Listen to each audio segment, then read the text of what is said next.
It is a variant of the Cronenberg race, a creature known only as the Visceral Architect, a monstrosity born from the corrupted flesh of what was once life, now driven by an insatiable alien compulsion to assimilate and reconstruct, twisting both biology and technology into its own image.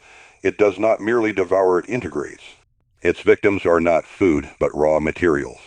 Its biomechanical tendrils, extruded from a maw surrounded by a horrific constellation of unblinking eyes, seek out and ensnare, probing for the very essence of life and structure. As it engulfs, the unfortunate soul witnesses their own dissolution, their bones grinding, their flesh liquefying, their very being repatterned into the monster's ever-growing, pulsating mass. Horrifying symphony of tearing tissue and the click-whir of calcified structures forming. The Visceral Architect possesses a strength that defies conventional physics. Its constantly undulating, semi-translucent epidermis weeping a warm, viscous serous fluid as it shifts. Patches of glistening, raw muscle spasm independently beneath, hinting at immense power. From its dorsal ridge, asymmetrical, razor-sharp vertebral processes spiral outwards like gnarled ivory thorns, audibly grinding against each other with a sickening crackish, capable of reorienting themselves with unnerving precision. It projects an aura of profound biological perversion, a sickly sweet scent of ionized iron and putrefaction that sickens the air, causing the very cells of those nearby to feel a dreadful, sympathetic tremor. This abomination makes its lair within the skeletal remains of a long, abandoned subterranean biomedical research facility. Here, amid corroded stainless steel and defunct diagnostic screens, it thrives. Pulsating, bioluminescent fungal growths, its own accidental byproduct, crawl across the walls, casting a sickly green, purple glow upon pools of viscous, self-organizing organic sludge that bubble with unseen internal gases.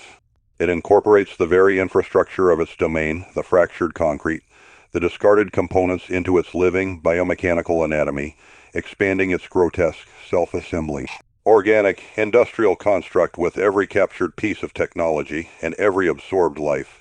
The true nature of the Visceral Architect remains an enigma. Its weakness, if one exists, is utterly unknown, for every attempt to contain or destroy it has only led to further, more horrifying assimilation. It appears to regenerate from even the most catastrophic damage, its shifting form simply reknitting itself from its own self-organizing effluvia, suggesting a terrifying, perhaps even eternal, existence. So if you ever find yourself lost in the forgotten places, where the air hums with a low guttural thrum and the wet tearing of new tissue echoes, or if you hear the click-whir of calcified structures forming in the dark, remember the Visceral Architect, for you may not be devoured but redesigned, becoming merely another component in its endless, abhorrent work. Eris Thorn gripped his ancient, flickering tablet, its screen struggling to cut through the oppressive gloom of the abandoned biomedical facility. Beside him, Lena, the team's tech expert, adjusted her headlamp, its beam catching on a viscous, self-organizing organic sludge pooling on the fractured concrete floor. Behind them, Keel, their gruff security, shifted his weight, his rifle held loosely.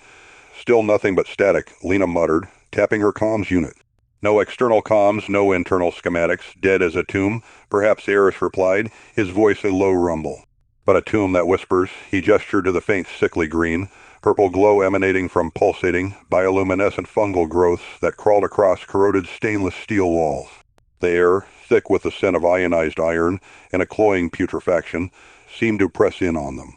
A low, guttural thrum resonated through the floor, a sound Keel dismissed as old pipes, but Eris felt it in his teeth, a vibration that felt too organic. It was punctuated by a wet, rhythmic tearing, like thick canvas being ripped, and an unsettling, faint click-whir. Their mission was simple, retrieve any salvageable research data, any lost breakthroughs, but the facility was proving less of a graveyard and more of a cancerous growth. Lena paused at a defunct diagnostic screen, running a scanner over its inert surface. Anomalous energy signatures Thorn, not residual power, but something active, intermittent, but strong. Stay alert, Keel grunted, moving ahead to clear a path through a tangle of fallen conduits. His heavy boots crunched on something brittle, something that felt too much like shattered bone. Click-whir seemed to respond, growing subtly louder. Minutes later, a chilling silence descended. The guttural thrum faded, replaced by an unnerving stillness. Eris called out, Keel. Lena? No response. Then, a wet, sucking sound, followed by a sudden, violent crackish hink that echoed down the dark corridor, not once, but twice. Eris' blood ran cold. that wasting pipes, that was something tearing apart, something being ground. He and Lena sprinted forward, their lights cutting through the oppressive black. They found Keel's rifle, dropped cleanly, and a wide smear of that warm, viscous serous fluid. On the wall beside it, where before had been corroded steel, now pulsed a patch of glistening, raw muscle tissue, slowly spasming, mirroring the beat of some immense hidden heart. The bioluminescent fungi here were brighter, more intensely green. Lena let out a choked gasp. My God, it's alive. Suddenly, the air filled with the sickly sweet stench of decay and ionized metal. The low thrum returned, now resonating directly from the floor beneath them, rising to a crescendo. The walls seemed to undulate, the corroded metal rippling as if a vast, unseen organism was stretching just beneath its surface. From the shadows ahead, a vast, semi-translucent epidermal layer shimmered into view, constantly shifting, revealing the hypertrophied arteries and distended lymph sacs just beneath its surface. It was the visceral architect. Its central maw, a gaping abyss, opened. Hundreds of fused, unblinking eyeballs, each connected by delicate, pulsating tendrils of nerve and capillary, stared out from around it, fixed on them with alien intensity. From the maw, living, biomechanical tendrils erupted, a horrifying fusion of fibrous nerve tissue. Synthetic polymers and bone shards, they whipped through the air, seeking, tasting. Lena screamed, turning to flee, but the tendrils were faster. They snaked out, wrapping around her legs, hoisting her aloft. She didn't scream, not really, just a choked gasp as the tendrils coiled around her. Eris watched, frozen, as the maw opened further, revealing not teeth, but a swirling vortex of organic, industrial reconstruction. He saw her reflection briefly in one of the hundreds of fused eyeballs, as her form began to distend, to blur, to become. Her screams twisted into something else, a high-pitched, resonant hum as her bones audibly crackish, ink and reformed, her flesh melding into the pulsating mass. The click whir grew deafening, an unholy clockwork of assimilation. Eris stumbled back, his mind screaming in denial. The facility itself was changing. Corridors warped new bone. Like structures erupted from the floor, sealing off escape routes they had used moments before. The very air was thick with the monster's presence, its biological perversion seeping into every pore. He was trapped. He could feel the pervasive vibration of its massive internal heart. He fled blindly, driven by a primal need to escape the horrifying transformation rather than mere death. He burst through a door, or what had been a door, into a cavernous chamber. This was it. This was the heart. The chamber was a nightmare landscape of the architect's work. The entire space pulsed with that sickening green, purple glow emanating from colossal, integrated masses of technology and biology.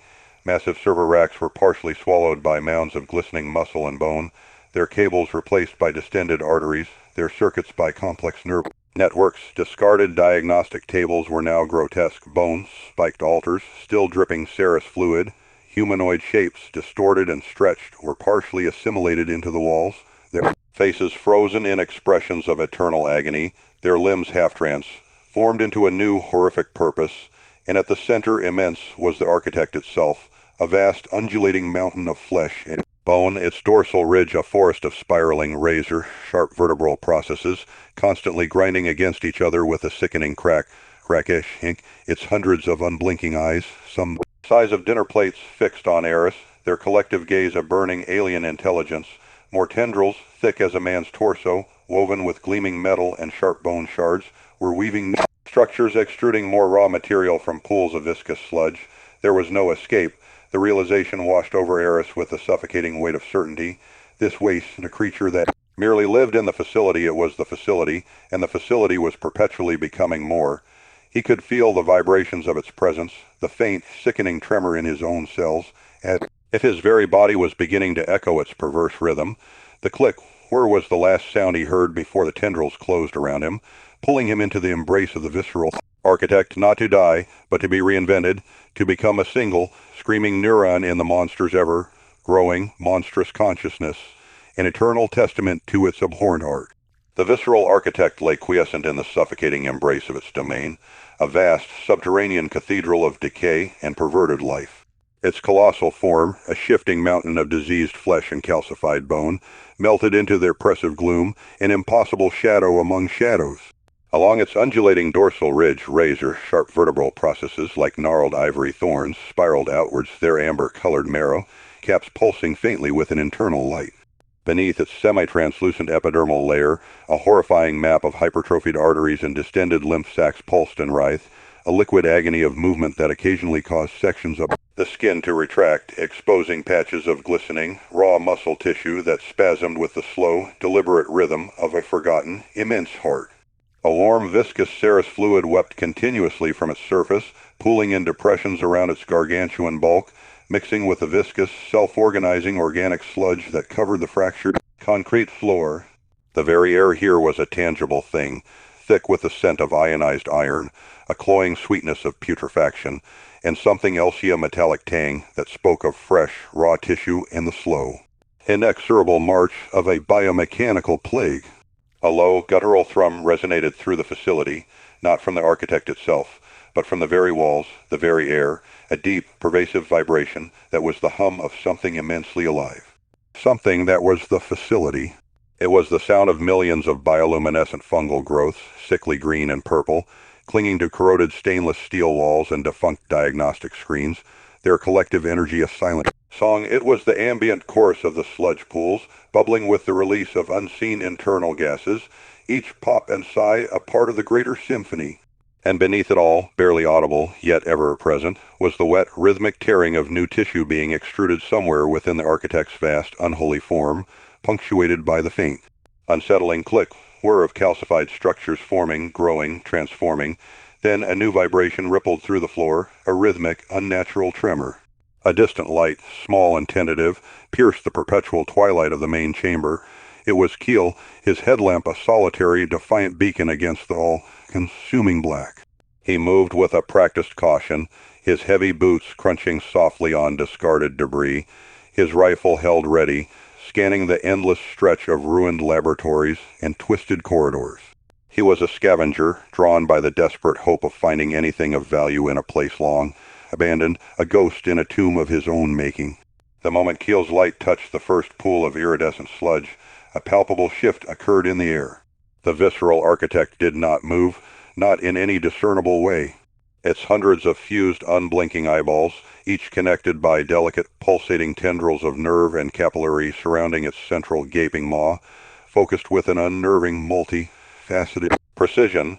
They were like a constellation of obsidian orbs, absorbing Keel's every movement, every flicker of his light.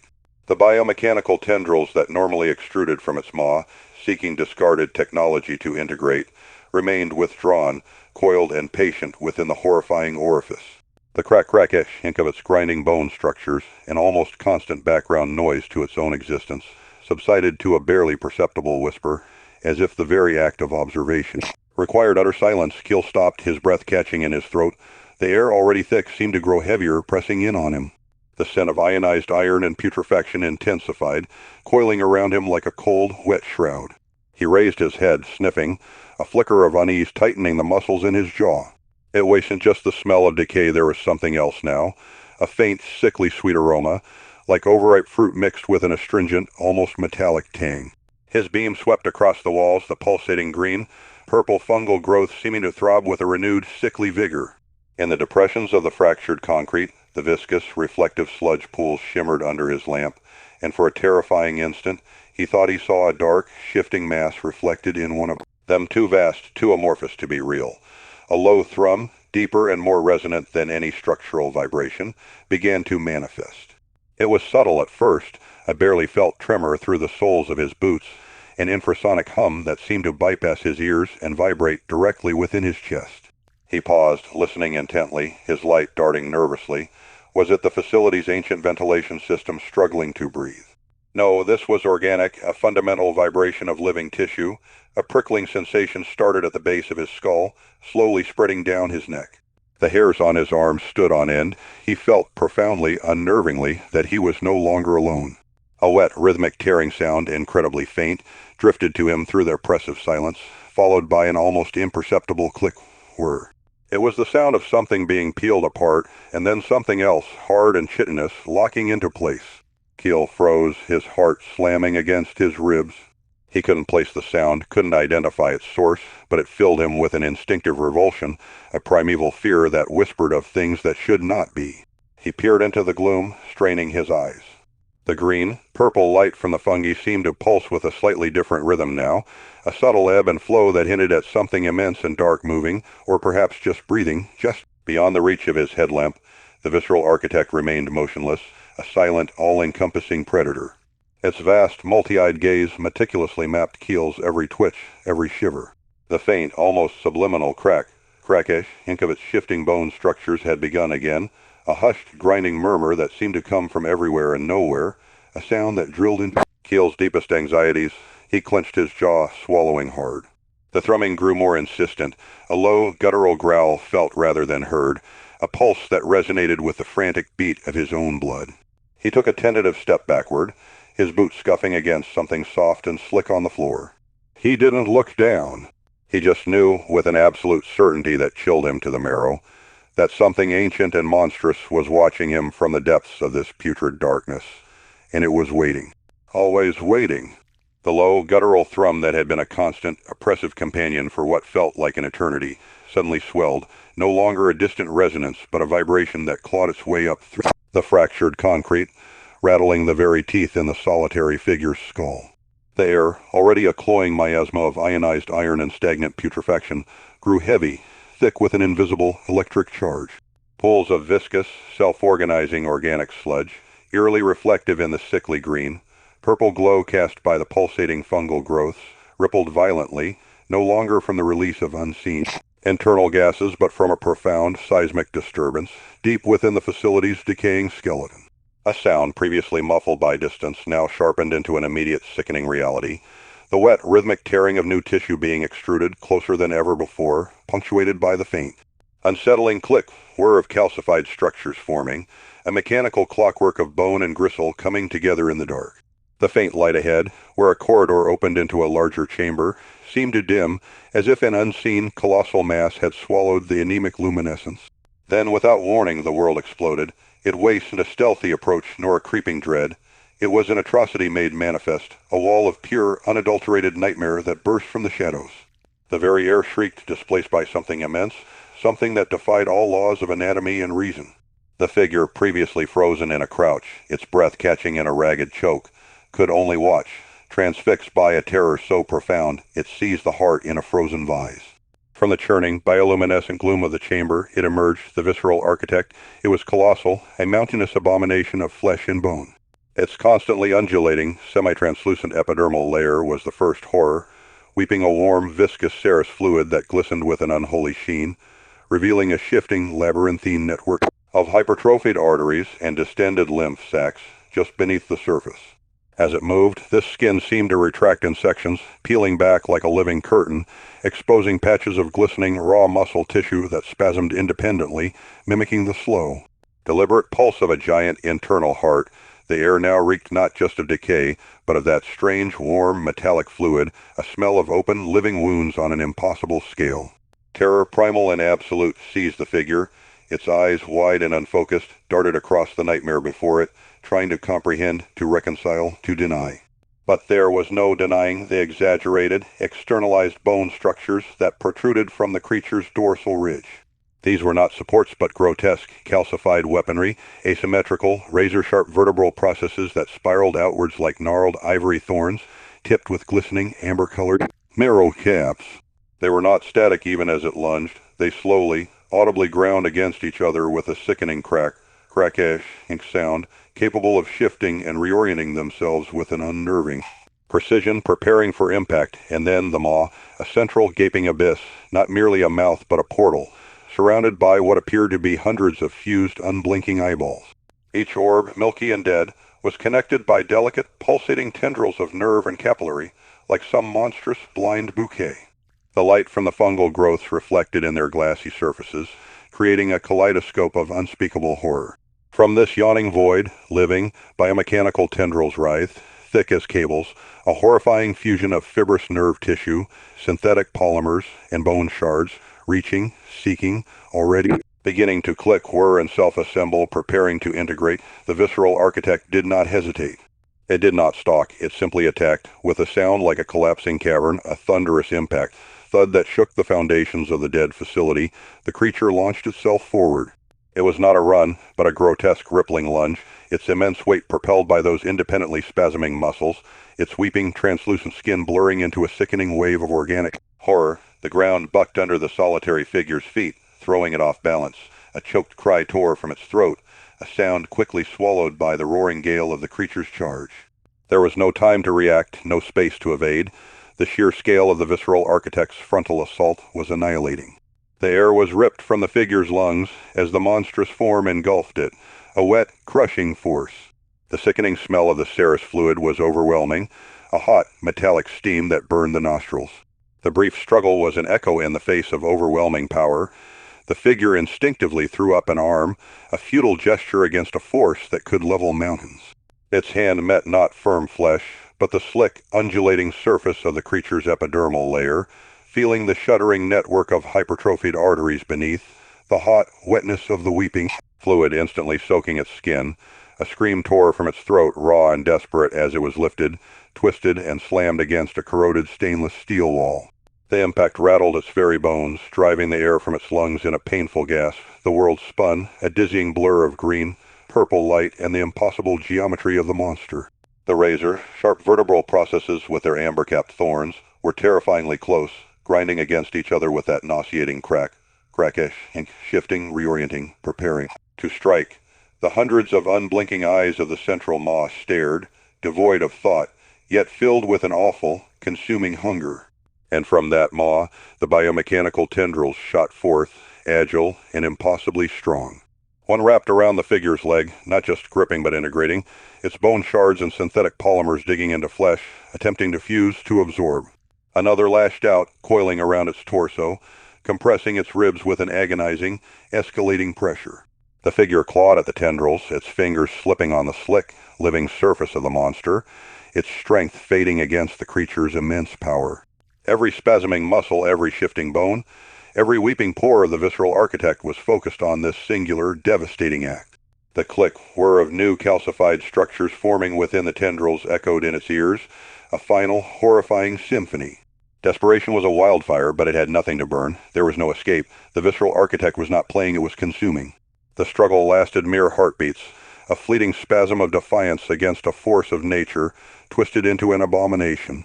The air was a symphony of ripping fabric and tearing flesh, of wet, squelching sounds as the tendrils tightened, and the crack-ish ink of the dorsal spines drew ever closer.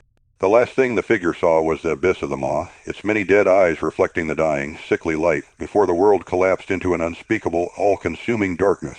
The stale, ionized air, thick with the scent of ancient iron and a sickly, sweet rot, clung to every gasping breath.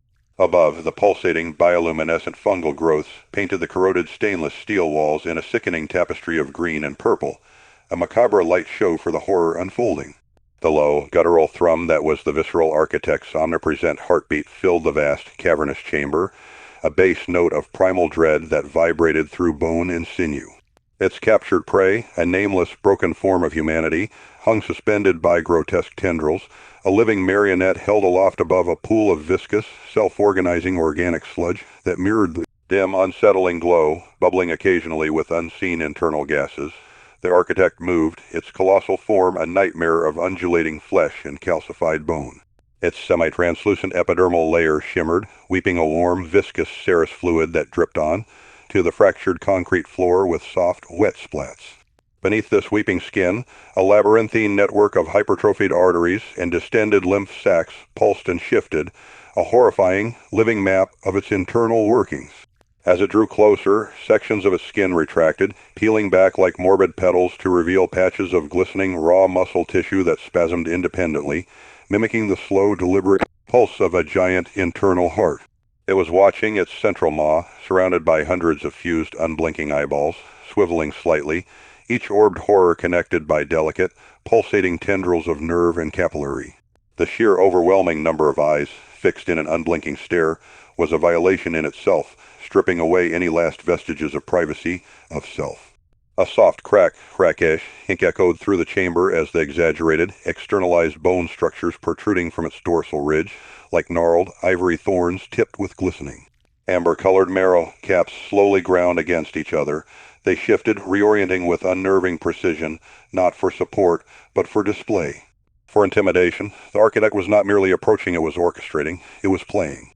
One of its biomechanical tendrils, a horrifying fusion of fibrous nerve tissue, synthetic polymers, and bone shards, extended from the gaping maw.